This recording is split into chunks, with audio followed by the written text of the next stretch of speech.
Hello friends, કેમ છો? બધા મજામાં? આઈ હોપ તમે બધા મજામાં જ હશો.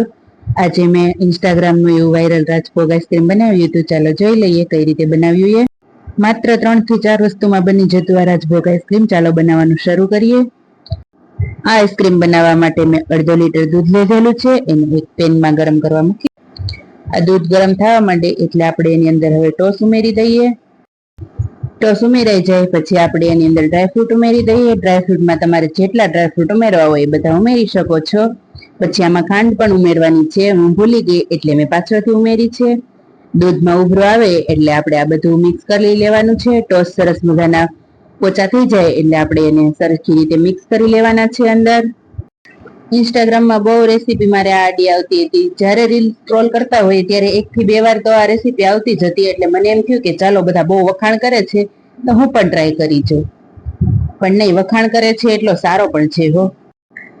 ટોસ મસ્ત પોચા થઈ ગયા છે તો એને મેં હવે મિક્સ કરી લીધા છે દબાવીને સરસ મજાના. ચાલો આપણે આને હવે મિક્સરમાં ક્રશ કરી લેવાનું છે. તો મિક્સર જારમાં મેં ઉમેરી અને એની અંદર જો ખાંડ ભૂલી ગઈ હતી તો મેં અત્યારે ઉમેરી અને મેં એને સરસ મજાનું ક્રશ કરી લીધું છે. હવે એક એરટાઇટ ડબ્બામાં ભરી આપણે ઓવરનાઇટ માટે ફ્રીજમાં મૂકી દેવાનો છે. આ આઈસ્ક્રીમ એવો છે ને તે 2 થી 3 કલાકમાં તો મસ્ત જામી ગયું હતું.